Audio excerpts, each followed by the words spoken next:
जसपुर से बड़ी खबर, पत्रकारों के हितों, सुरक्षा और संगठनात्मक मजबूती को लेकर पत्रकार प्रेस परिषद भारत की एक अहम बैठक आयोजित की गई। बैठक में पत्रकारों की एकजुटता और अधिकारों को लेकर मजबूत संदेश दिया गया।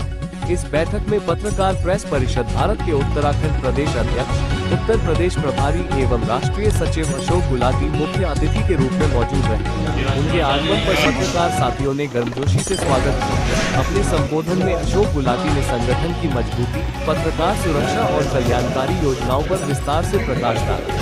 उन्होंने बताया कि पत्रकार प्रेस परिषद भारत का 2 दिवसीय राष्ट्रीय महाधिवेशन 21 और 22 जनवरी को नई दिल्ली में आयोजित होगा, जिसमें देश के रक्षा मंत्री राजनाथ सिंह मुख्य अतिथि होंगे। महाधिवेशन में देश भर से करीब 1000 पत्रकार शामिल होंगे और पत्रकार हित में कई महत्वपूर्ण योजनाओं की घोषणा की जाएगी।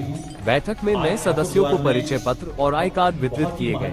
कार्यक्रम में पत्रकारों के बीच एकता, सुरक्षा और अधिकारों को लेकर नई ऊर्जा और विश्वास का संचार किया।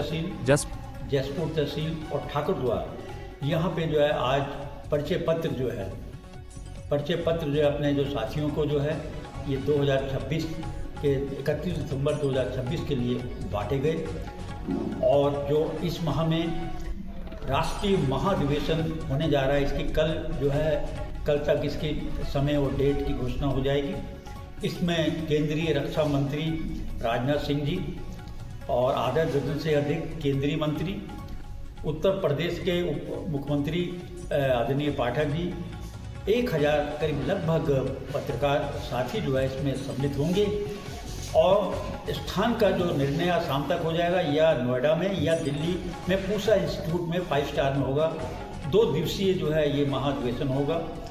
इस अधिवेशन में पूरे भारतवर्ष से आएंगे और इसमें एक्स जो है IAS, IPS और सेना के पूर्व जो है अधिकारी, समाज सेवी और विद्वान लोग, साधु संत और हमारे जो है गणमान्य पूरे जो साथी हैं पूरे भारतवर्ष से आएंगे। 2 दिवसीय चलेगा। पत्रकार प्रेस परिषद भारत लगभग 18 साल से चल रहा है। 19 राज्यों में कार्य कर रहा है। 20,000 से अधिक इसमें पत्रकार साथी हैं। और आपको 2-3 चीज़ें मैं बहुत महत्वपूर्ण बताना चाहूँगा।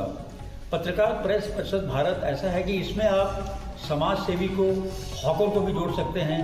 हॉकर को इसलिए आप जोड़ सकते हैं क्योंकि पत्रकारिता की जो कलम है, उसकी जो खबर है वो भी सुबह 3 बजे 4 बजे सुबह जाके भोर में देता है। आप समाज सेवी को जोड़ सकते हैं संरक्षक के रूप में, हॉकर को जोड़ सकते हैं और जो अच्छा कार्य कर रहे हैं समाज में उसको जोड़ सकते हैं। 1 जनवरी 2026 से जो NH मार्गों में जो आपका जो टोल टैक्स लगता था, ये टोल फ्री होने जा रहा है। ये लगभग विभाग से जो है तय हो गया। हमारे जो केंद्रीय अध्यक्ष हैं आसिफ अली जी, तो उनका जो है पूरा एक ढांचा हम लोग का तैयार हो गया है। और आपको 2-3 चीज़ें मैं महत्वपूर्ण बताना चाहूँगा। हम लोग 1 जनवरी से पत्रकार प्रेस परिषद भारत का एक राहत कोष खोलने जा रहे हैं। ये पत्रकारिता के इतिहास में, भारत के इतिहास में पहला होगा जिसमें कोई भी संस्था से उसमें अनुदान दे सकता है। उसका उद्देश्य एक ही होगा, जैसे हमारे साथी को किसी तरह कोई कैजुअल्टी हो जाती है या कोई खुदा न खास्ता डेथ हो जाती है, उसको तत्काल आर्थिक सहायता पहुंचाना। उस कोष में इसके अलावा एक नया सिंगल पैसा भी नहीं निकाला जाएगा, चाहे अधिवेशन हो, कार्यक्रम हो, कुछ नहीं। अध्यक्ष, महामंत्री, कोषाध्यक्ष इनके साइन होंगे, आपात बैठक होगी। उस पैसे को कभी जो है चेक से दिया जाएगा जो पीड़ित परिवार होगा। इसका जो पैसे का खाका होगा ये आपको नेट में आप देख सकते हैं। इसके अलावा इसमें कोई जो प्रेरणा मिली, मैं पश्चिम बंगाल गया था कवरेज करने, तो वहाँ के जो दार्जिलिंग के जो वहाँ पत्रकार संघ था, वहाँ से लगा उनके भी 35 से 40 लाख रुपया उनके अकाउंट में पड़ा हुआ है। उनका कहना था कि जैसे कोई कैजुअल्टी होती है हम तत्काल 1 लाख रुपया हम उनको जो है परिवार को बैठक करके दे देते हैं। इसी तरह का ये पहला करने जा रहा है। दूसरा, हेल्थ बीमा योजना, जैसे कि 5 लाख रुपया हम लोग निःशुल्क, हर साथी को जो है 5 लाख का निःशुल्क बीमा होता है। इस बार हम हेल्थ बीमा योजना शुरू करने जा रहे हैं। किसी भी साथी को कोई कैजुअल्टी होती है, तत्काल उसको जो है आर्थिक तत्काल उसको जो है उसकी मदद की जा सके, ताकि हम सरकार से जब तक हम मदद लेंगे बहुत देर हो जाएगी। तो एक हेल्थ बीमा भी हम ये जनवरी से शुरू करने जा रहे हैं। और पूरे भारतवर्ष में कहीं भी आप जाते हैं, आपके पास टोल फ्री नंबर होगा, अभी ये शुरू होने जा रहा है 1 तारीख से।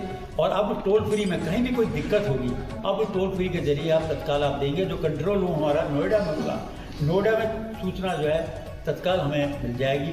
और मेरा 2 साल का जो कार्यकाल है, हम अपने पूरे कुमाऊं के, उत्तराखंड के और उत्तर प्रदेश प्रभारी होने के नाते मैं आभार व्यक्त करता हूँ। बहुत ही शानदार हमारा संगठन कार्य कर रहा है और सब पढ़े लिखे विद्वान लोग हैं, कहीं से भी कोई अप्रिय घटना नहीं। और हम सबसे यही आह्वान करते हैं कि आप अपनी तरफ से सही होकर कार्य करें। और हम आपको आपके माध्यम से एक स्पष्ट कह देना चाहते हैं, चाहे ब्यूरोक्रेट हो, चाहे माफिया हो, अगर खबर के मामले में अगर किसी ने भी हमारे साथी को उत्पीड़न किया गया, हम किसी भी कीमत पे बर्दाश्त नहीं करेंगे। ये हमारा लक्ष्य है। कि दूसरा, हमारा गरीब समाज में जो गरीब तत्व हैं, जो उनको जो है उभारना, उनकी समस्या को उजागर करना, ये हमारी प्रमुखता होगी। और आपको ये संगठन की तरफ से होगा, सरकार की तरफ से सदस्यों को कोई अपना कंट्रीब्यूशन देना नहीं, कुछ नहीं देना पड़ेगा। ये निःशुल्क होगा, ये मैं आपको स्पष्ट रूप से कहता हूँ। और जो है वहाँ पे हमारा ये गेस्ट रूम जो है नोएडा में तैयार हो चुका है। जो भी साथी नोएडा जाएगा उसका वो डिवीज़न करेगा, वहाँ उसका रहना खाना फ्री सब होगा। कोई भी इसमें एक नया पैसा नहीं लिया जाएगा, ये मैं स्पष्ट बता देता हूँ। आपने अच्छा सवाल किया, ये बिल्कुल इसमें निःशुल्क होगा।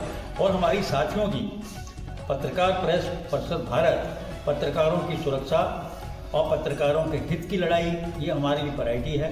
जसपुर से प्रदीप श्रीवास्तव के साथ दीपक शर्मा की रिपोर्ट। बर्दाश्त नहीं करेंगे, न करने